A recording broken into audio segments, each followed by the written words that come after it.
que nous mangeons à la maison. Notre esprit ne s'habille pas. Voilà. Donc, la nourriture de l'esprit n'est pas la nourriture du corps. La nourriture de l'esprit n'est pas la nourriture du corps. Sachez-le. Sachez-le toujours. La nourriture de l'esprit n'est pas la nourriture du corps. Alors oui, ne confondons pas les choses. Parce que ceux qui se sont improvisés dans le ministère de la parole, pourquoi ils ont de l'audience? Tout simplement parce qu'ils proposent la nourriture du corps. Et c'est le corps qui aime les femmes. C'est le corps qui aime les hommes. C'est le corps qui aime l'argent. C'est le corps qui aime les voitures, les grosses... les gros projets, les constructions, les voyages. Toute cette vie de premier ordre. C'est le corps humain qui aime ça. Alors, le Père Céleste nous déclare: les désirs de la chair sont contraires à ceux de l'esprit. Donc l'esprit veut manger, mais la chair veut aussi manger. Alors, ce que la chair aime manger, l'esprit n'aime pas. Ce que l'esprit aime manger, la chair n'aime pas. Alors, comment faire puisque tu te trouves au milieu de ces deux-là? Alors, je te propose ce que le Maître dit, avant que nous entrions dans notre vif du sujet. Alors, allons-y tous dans Jean chapitre 6. Voilà, je vous étudie lorsque vous me voyez en live. Préparez vos Bibles, préparez vos blocs-notes, préparez vos stylos pour noter les choses que peut-être vous n'allez pas comprendre, ou pour noter encore les écritures que nous vous donnons pour que vous puissiez reméditer dessus. Ne m'écoutez pas avec vos oreilles, parce que tout homme doit être considéré pour menteur. L'homme, c'est un menteur. Même moi, je mens. Je n'échappe pas à la règle. Donc, si vous m'écoutez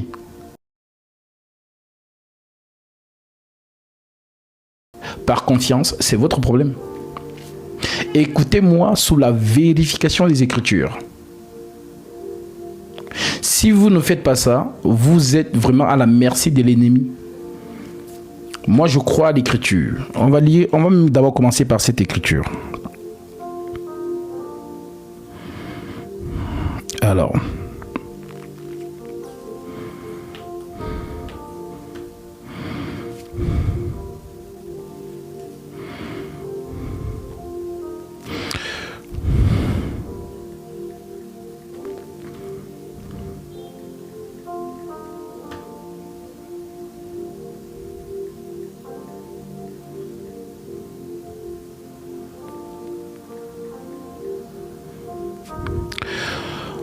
donc nous sommes dans l'écriture de Romains 3, 4. Je vais me prendre à partir du verset 3. Romains chapitre 3, verset 3. Et quoi?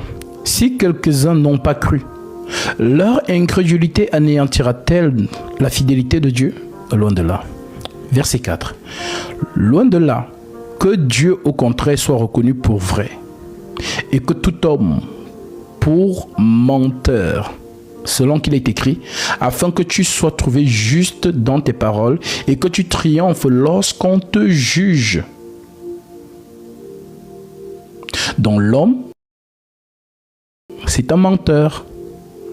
Paul, Pierre, il n'échappe pas à la lettre, à la règle.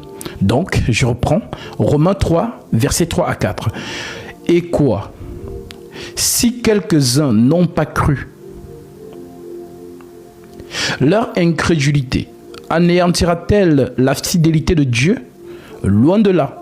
Que Dieu au contraire soit reconnu pour vrai, et tout homme pour menteur, virgule, selon qu'il est écrit, afin que tu sois trouvé juste dans tes paroles et que tu triomphes lorsqu'on te juge.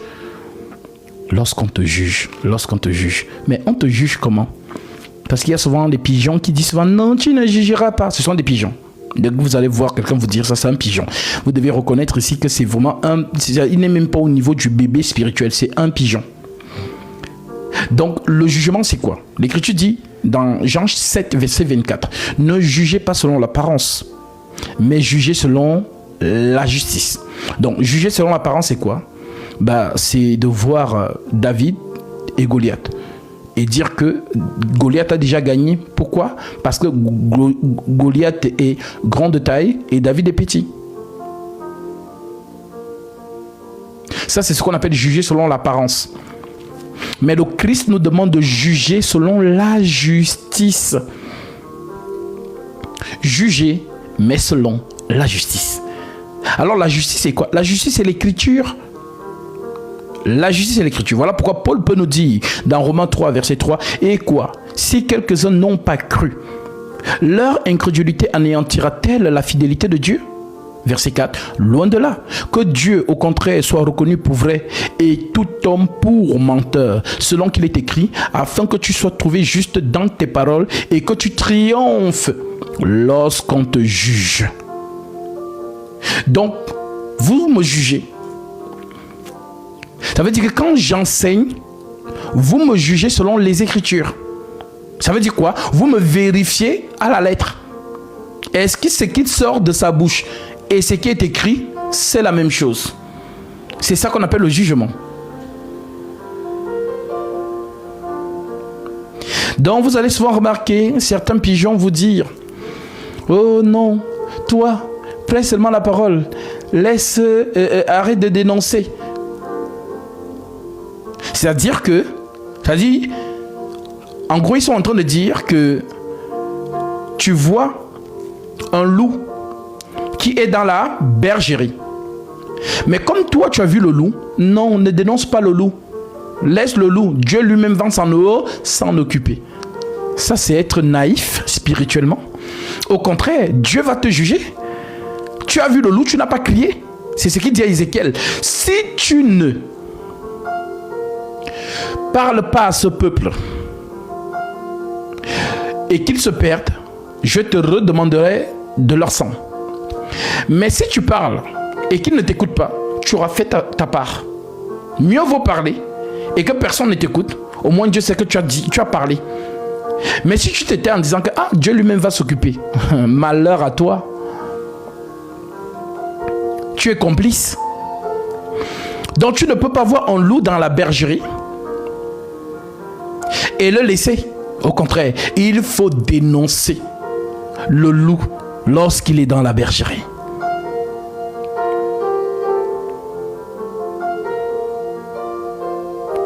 Alors, la plupart des gens que vous allez entendre dire non, tu ne jureras pas, non, ceci, cela, ce sont des sentimentalistes. Ils sont dans les sentiments. Ils se sont attachés aux hommes émotionnellement. Non, c'est mon père spirituel. Non, non.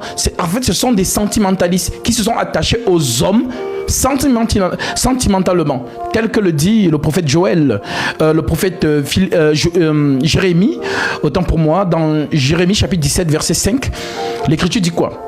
L'Écriture dit, maudit soit l'homme qui se confie dans l'homme. En d'autres termes, maudit celui qui a confiance en un homme. Maudit soit celui qui se confie dans l'homme et qui prend sa chair pour son appui et détourne son cœur de l'Éternel. Donc, l'Éternel, c'est le rocher, c'est l'Écriture. Donc, la personne se détourne des Écritures pour suivre sentimentalement un homme ou une femme. Dieu dit que cette personne est maudite. Voilà pourquoi vous allez voir, lorsqu'on dénonce Marcelo, parce qu'il va à l'encontre des Saintes Écritures, les gens vont sortir. Non, tu ne jugeras pas. Tu ne diras pas. Ce sont des sentimentalistes. Ce sont des pigeons. Parce qu'ils pensent que nous disons que quelqu'un est faux par plaisir. Genre, ta tête ne me plaît pas, alors je dis que tu es faux. Non. Si on dit une personne est fausse, c'est par rapport aux Saintes Écritures. Ne t'amuse pas à dire que quelqu'un est un faux homme de Dieu si tu ne l'as pas vérifié à la lumière des Saintes Écritures. Faites attention. Voilà pourquoi l'Écriture dit on ne juge pas une personne avant de l'avoir écoutée. C'est ce que d'Arimathée vient dire aux pharisiens qui veulent condamner Jésus de fils. Ils ont dit non, il faut qu'on l'invite au collège des pharisiens, qu'on l'entende. Notre loi dit que nous ne pouvons pas juger une personne si on ne l'a pas écoutée. Alors oui, écoutons. Alors, quand tu écoutes donc, tu n'écoutes pas avec tes oreilles, tu écoutes avec les Écritures. Tu es minutieux. C'est-à-dire, rien ne t'échappe. Seulement, si tu te comportes de cette manière, l'ennemi ne va jamais te ravir. Même si tu es seul, même si nous sommes 8 milliards sur la terre, et que tu es le seul fidèle aux Saintes Écritures, Jésus est avec toi. Et le reste de la population, c'est la perdition. Alors que l'Écriture soit ton meilleur ami. Voilà pourquoi même entre nous les saints, on ne laisse pas un instant d'assupissement. Non. Parce que si nous mettons l'amitié dans ces choses, ça va biaiser l'entendement. Tu as vu comment Jésus a fait avec Pierre. Imagine Pierre après. Je ne marche plus avec lui. Il m'a appelé Satan. Non. Parce que Jésus était attentif. Jésus rappelle à Pierre, Pierre, je vais mourir. La loi, les psaumes et les prophètes ont déclaré ma mort. Ont prophétisé ma mort. Je vais mourir. Alors, Pierre dit au Seigneur, à Dieu ne plaise, cela ne t'arrivera pas. Alors Jésus discerne, comment ça cela ne m'arrivera pas?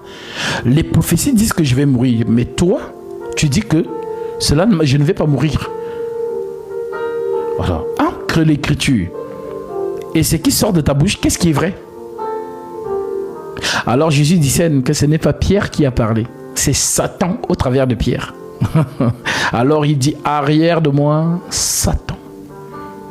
Car tes pensées ne sont pas les pensées de Dieu, mais celles des hommes. Faites attention avec les pensées des hommes. C'est ce qu'on appelle en général les raisonnements. Les discours persuasifs de la sagesse humaine. Persuasifs de la sagesse humaine.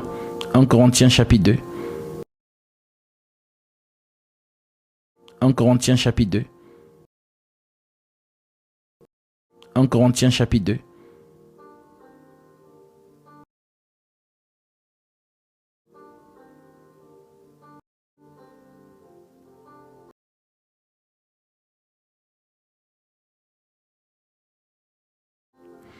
Alors,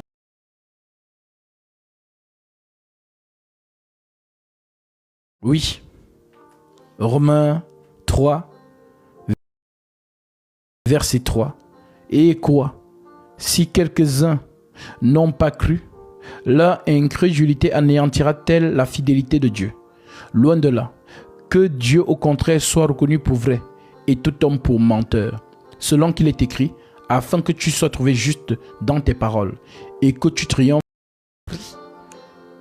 Comme je l'ai dit tantôt, la nourriture de la chair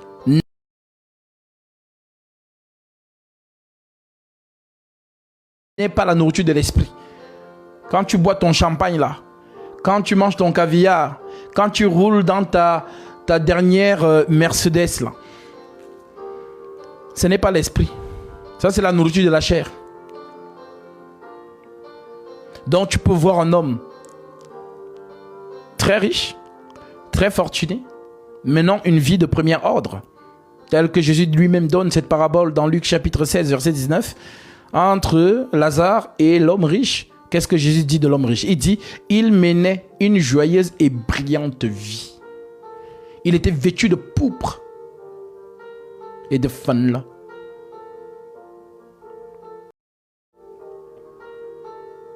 Mais il était mort, quoique vivant. Donc, les faux hommes de Dieu ont de l'audience. Pourquoi? Parce que c'est la nourriture de la chair qu'ils proposent.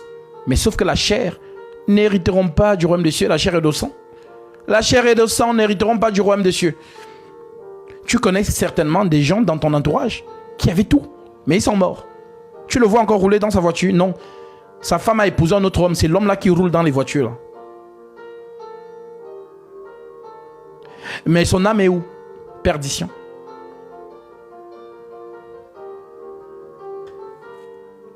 Oui. La femme dont tu es amoureuse là maintenant là. Elle a quel âge? Elle a 27 ans, 33 ans. Ok. Tu as bossé toute ta vie. Tu l'as épousée, tu lui as donné une vie de premier ordre. D'accord. Mais cette jeune dame de 27 ans ou de 30 ans là, dès que tu meurs, elle va pleurer plus que tout le monde. Elle va pleurer plus que tout le monde. Mais après ça, attends, 2 mois après, si on te dit que c'est celle qui te pleurait quand tu étais mort, ah, c'est elle maintenant qui a trouvé un nouveau gars. Maintenant, tu l'as laissé avec eux, t'es bien. Maintenant, le nouveau gars va bénéficier de ça. Pour te dire quoi? Pour te dire que la nourriture de la chair périt. Alors, lisons le maître. Jean chapitre 6. Je prends le verset 27 et nous continuons. L'Écriture déclare: en vérité, je vous le dis. Vous me cherchez, non parce que vous avez vu des miracles, mais parce que vous avez mangé des pains et que vous vous êtes rassasiés. Donc Jésus regarde derrière lui. Il voit la foule. La foule le suit. La foule. Alors Jésus comprend. Ils ne me suivent pas. Parce qu'ils ont compris le sens de mes miracles. Mais ils me suivent. Parce que je fais apparaître du pain et du poisson. Ils sont là pour manger seulement la nourriture de la chair.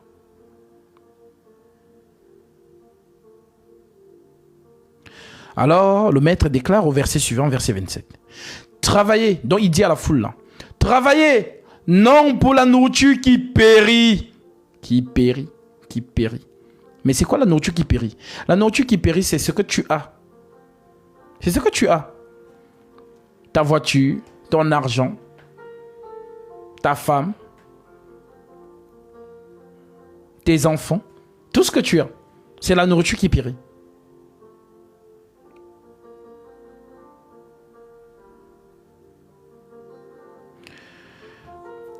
Travaillez non pour la nourriture qui périt, mais pour celle qui subsiste pour la vie éternelle.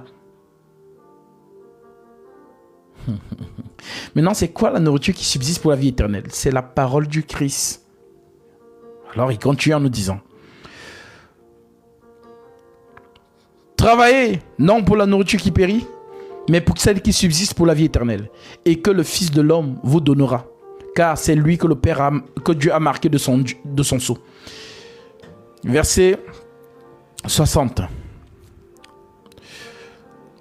Plusieurs de ses disciples, après l'avoir entendu. Ça veut dire que les paroles du Christ, c'est la nourriture de l'esprit. Ce n'est pas le poisson que tu manges. Ce n'est pas le pain que tu manges. Ce n'est pas le champagne que tu bois. Après avoir bu tout ça, ta chair va mourir. La chair et le sang n'hériteront pas du royaume des cieux. Donc ça ne sert à rien, ma soeur, mon frère, toi qui m'écoutes. Ça ne sert à rien que tu t'affectionnes à ces choses. Parce qu'après avoir mangé tout ça, c'est mort. Tu connais des gens qui faisaient des TikTok comme toi, qui étaient aussi sur TikTok. Mais tu entends le lendemain la chanson nigérienne là. Elle est partie. Mais elle mangeait comme toi. Alors crois-moi, tant que le Seigneur te donne le souffle de vie, cherche la face de l'Éternel. affectionne-toi aux choses de l'esprit. Parce que c'est la nourriture qui subsiste pour la vie éternelle.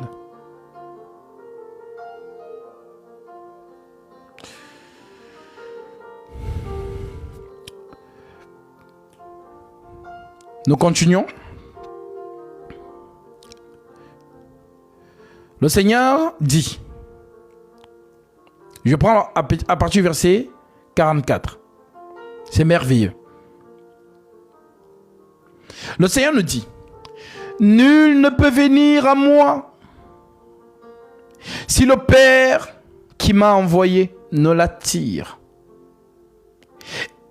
Et je le ressusciterai au dernier jour. Il est écrit dans les prophètes, il cite les prophètes, ils seront tous enseignés de Dieu. Ainsi quiconque a entendu le Père et a reçu son enseignement vient à moi.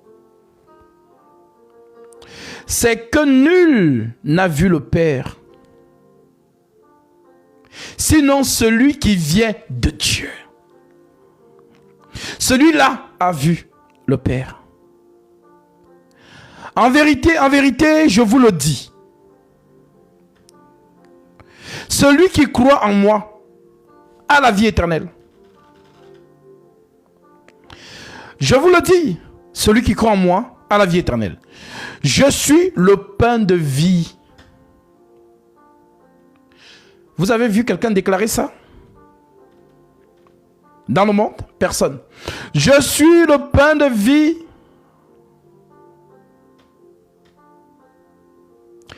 Vos pères ont mangé la manne dans le désert. Et ils sont morts. Malgré qu'ils ont mangé la manne, ils sont morts. C'est ici le pain qui descend du ciel. C'est moi le pain. Afin que celui qui en mange ne meure point.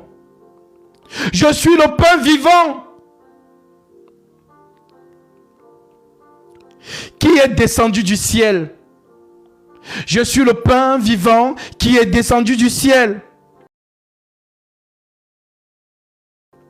Si quelqu'un mange de ce pain,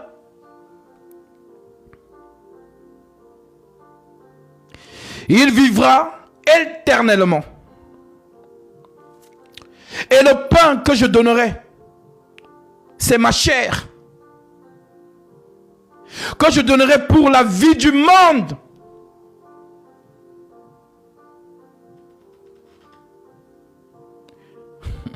Ah, Jésus. Je suis le pain vivant qui est descendu du ciel. C'est si quelqu'un mange de ce pain, il vivra éternellement.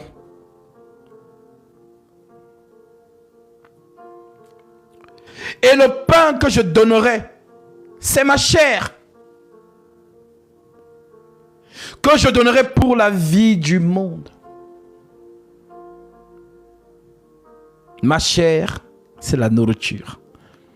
Que si quelqu'un croque, vie éternelle. Vous savez à quoi il fait référence? Vous êtes des aigles, vous n'êtes plus les pigeons. Vous savez à quoi il fait référence? Il fait référence à quoi?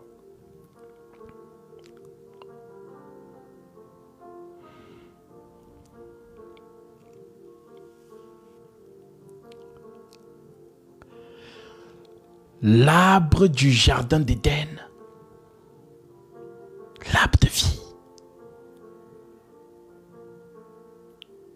Il est en train de vous dire, c'est moi qu'Adam mangeait. La vie.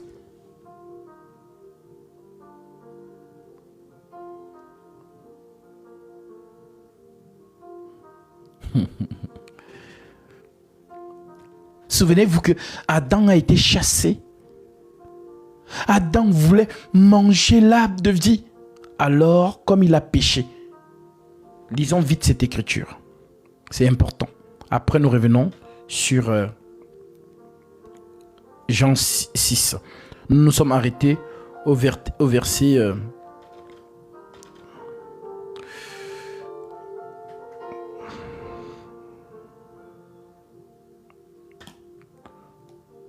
au verset 51.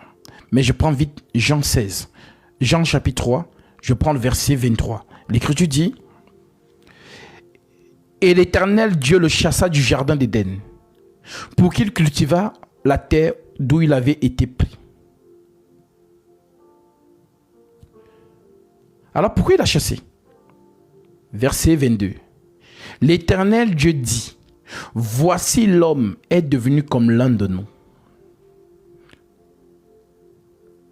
pour la connaissance du bien et du mal. Empêchons-le maintenant d'avancer sa main, de prendre de l'arbre de vie, d'en manger et de vivre éternellement.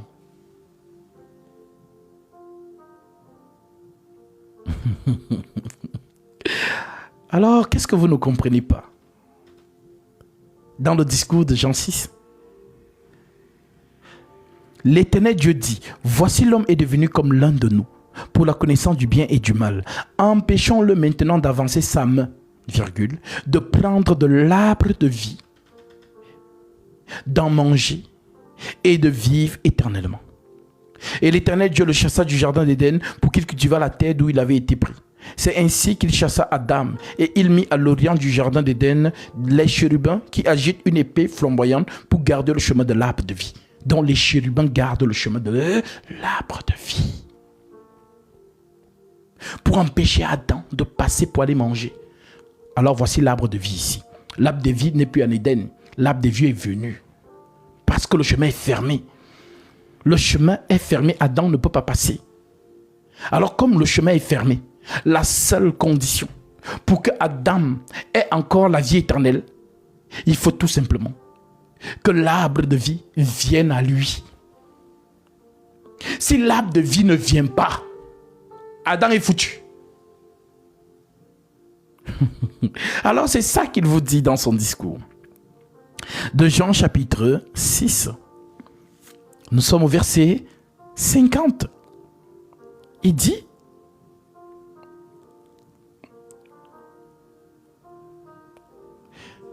c'est ici le pain qui est descendu du ciel. C'est moi l'arbre de vie. Vous ne pouviez pas venir à moi pour manger, alors je suis venu à vous. Je viens. Mangez-moi. Prenez la vie éternelle que vous avez perdue. Parce que toi et moi, nous sommes Adam. Nous sommes descendants d'Adam.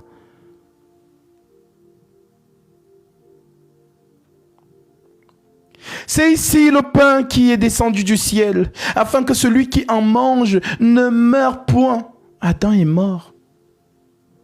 Il a transgressé le commandement. Alors, Adam est chassé. Les chérubins ferment la route avec la colère épée flamboyante. Alors, l'arbre de vie dit: ah, Adam ne peut pas revenir. La seule solution pour que Adam revienne, il faut que j'aille le chercher. Voilà comment l'arbre de vie sort donc de l'Éden. L'Éden, c'est le lieu très saint. Et vient vers Adam. Je suis le pain vivant qui est descendu du ciel. Si quelqu'un mange de ce pain, il vivra éternellement. Et le pain que je donnerai, c'est ma chair, que je donnerai pour la vie du monde. Là-dessus, les Juifs disputaient entre eux, disant: comment peut-il nous donner sa chair à manger? Jésus leur dit: en vérité, je vous le dis, si vous ne mangez la chair du Fils de l'homme, et si vous ne buvez son sang, vous n'avez point la vie en vous-même. Verset 54. Celui qui mange ma chair et qui boit mon sang a la vie éternelle. Et je le ressusciterai au dernier jour. Car ma chair est vraiment une nourriture et mon sang est vraiment un breuvage. Celui qui mange ma chair et qui boit mon sang demeure en moi et je demeure en lui. Comme le Père qui est vivant m'a envoyé et que je vis par le Père, ainsi celui qui me mange vivra par moi. C'est ici le pain qui est descendu du ciel. Il n'en est pas comme de vos pères qui ont mangé la manne et qui sont morts. Celui qui mange ce pain vivra éternellement. Jésus dit ces choses dans la synagogue, enseignant à Capernaum. Verset 60. Plusieurs de ses disciples, après l'avoir entendu dire, cette parole est dure. Qui peut l'écouter? La vérité fait mal. Et en général, la vérité fait peur. La vérité fait peur. Imagine-toi, tu étais à leur époque. Tu vas dire que c'est un vampire. Tu vas dire que non, ça c'est déjà les sectes. Ça c'est déjà comme les mamans, ça ce sont les cheveux des sectes. Voilà, il faut partir. Voilà. Là on dit déjà qu'il faut manger les gens là. La vérité fait peur. Parce que cette parole n'est pas pour les pigeons. Cette parole est pour les aigles. Alors, qu'est-ce qui va se passer? Plusieurs de ses disciples, après l'avoir entendu dire cette parole est dure, qui peut l'écouter? Jésus, sachant en lui-même que ses disciples murmuraient à ce sujet, leur dit, cela vous scandalise-t-il? Et si vous voyez le Fils de l'homme monter où il était auparavant? Beaucoup de gens n'ont pas compris cette phrase. Cela vous scandalise-t-il? Et si vous voyez le Fils de l'homme monter où il était auparavant? Parce que il dit ça pourquoi?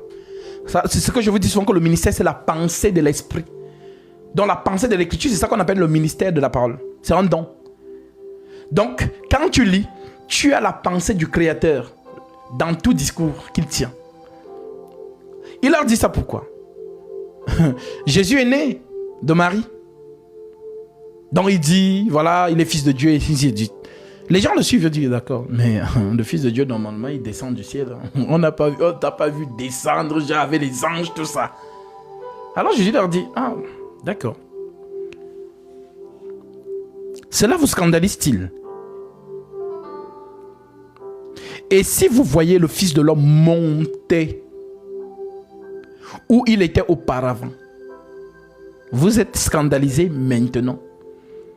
Et si vous voyez le Fils de l'homme monter, en d'autres termes, si je monte devant vous où j'étais auparavant, vous allez croire? Et c'est ce qu'il a fait. Voilà pourquoi le jour où il est monté, il n'y avait que les 11. Judas Iscariote n'était plus là. Ils l'ont vu monter. Imagine-toi, tu es là, tu vois un homme qui vole. Superman. C'est-à-dire, si tu avais le moindre doute en toi, tu lui donnes les mains cadeaux. Voilà pourquoi Pierre, c'est là qu'ils ont compris qui était Jésus. Pas avant.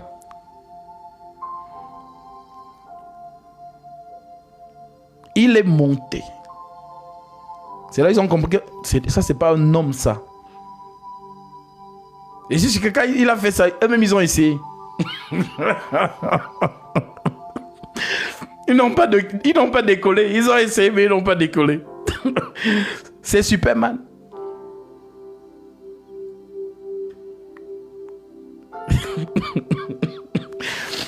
Donc, genre, je suis avec vous, en train de vous prêcher. Après, à un moment donné, je monte.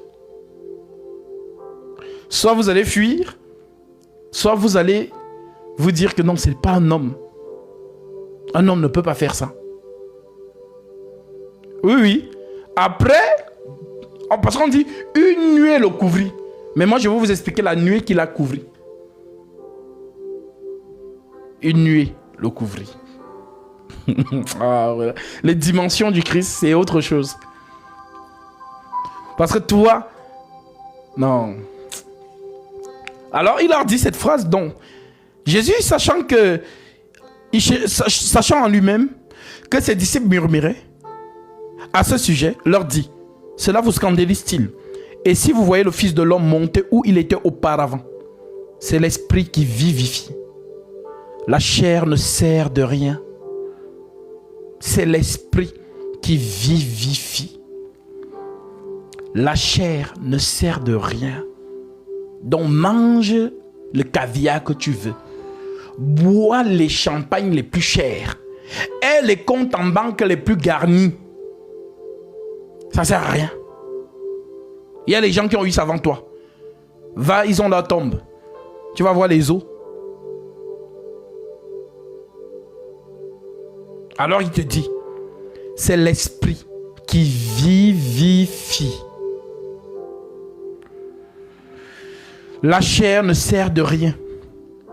Maintenant, c'est ici. C'est pour ça que je vous ai amené dans ce chapitre.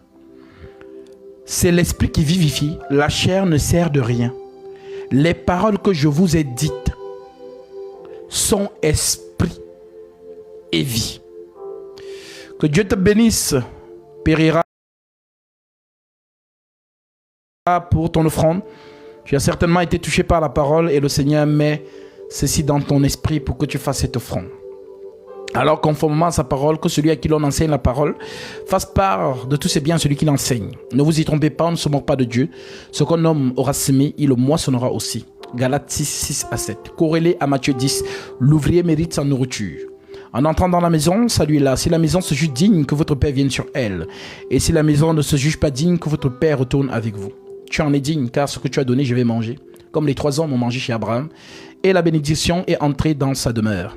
Alors que par cette offrande, le Seigneur t'accorde ce que ton cœur désire. Lui qui connaît tes prières et tes doléances, et qui déverse en toi ses dons spirituels. Au nom de Jésus-Christ, sois béni. Shalom. Alors, verset 63. C'est l'esprit qui vivifie. La chair ne sert de rien. La chair ne sert de rien.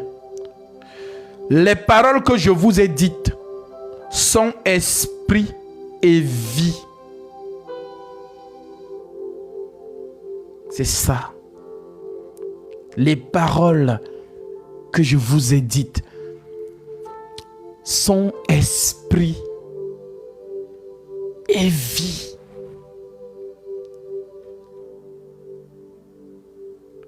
Donc vous avez besoin de la parole du Christ qui vous vivifie. Et non pas des hommes de Dieu, localise-moi. Prophétise sur ma vie. Prophétise sur mon mariage. Prophétise sur mes finances. Non, c'est la nourriture de la chair. Vous avez besoin de la parole que Gabriel a dite à Daniel. Toi, Daniel, tiens secrète ces paroles et scelle le livre jusqu'au temps de la fin. Plusieurs alors le liront et la connaissance augmentera. Les méchants feront le mal et aucun des méchants ne comprendra. Mais ceux qui auront de l'intelligence comprendront.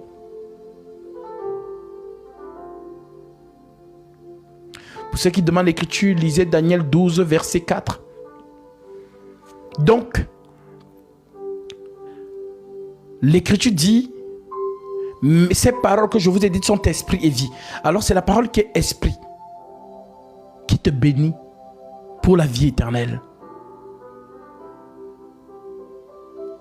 Voilà pourquoi Paul pouvait vous dire, de quelle utilité vous serais-je si je venais à vous en vous parlant en langue, et si je ne vous parle pas par la révélation parole de l'esprit. Par la prophétie, parole de l'esprit. Par la connaissance, parole de l'esprit.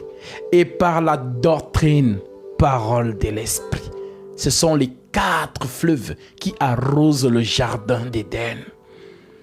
Car l'Écriture nous dit, un fleuve sortait de l'Éden et s'est divisé en 4 bras pour arroser le jardin. Alors le jardin aujourd'hui, c'est l'Église qui doit être alimentée par ces 4 langages. Révélation, prophétie, connaissance et doctrine. Tu dois connaître Jésus dans la révélation. Tu dois connaître Jésus dans la connaissance. Tu dois connaître Jésus dans la prophétie. Tu dois connaître Jésus dans la doctrine.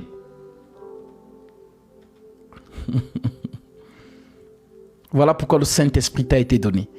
Afin que l'Esprit Saint te démystifie. Jésus, c'est un mystère. C'est un mystère.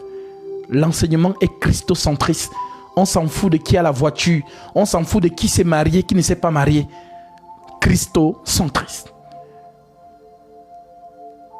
Voilà pourquoi vous allez voir que les faux hommes de Dieu, vu qu'ils n'ont pas ces 4 dimensions de la parole du Christ, alors ils perdent le temps aux gens en faisant tomber les spectacles. Vous allez voir, ça défile sur TikTok.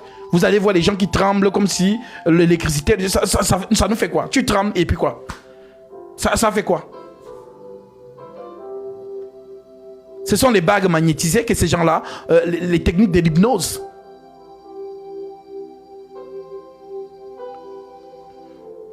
Et c'est ce que les gens appellent... Franchement, le monde est endormi. Alors à vous que le Christ connaît, restez fidèles à l'enseignement apostolique. Une fois que ceci est dit et que vous l'avez compris, continuons donc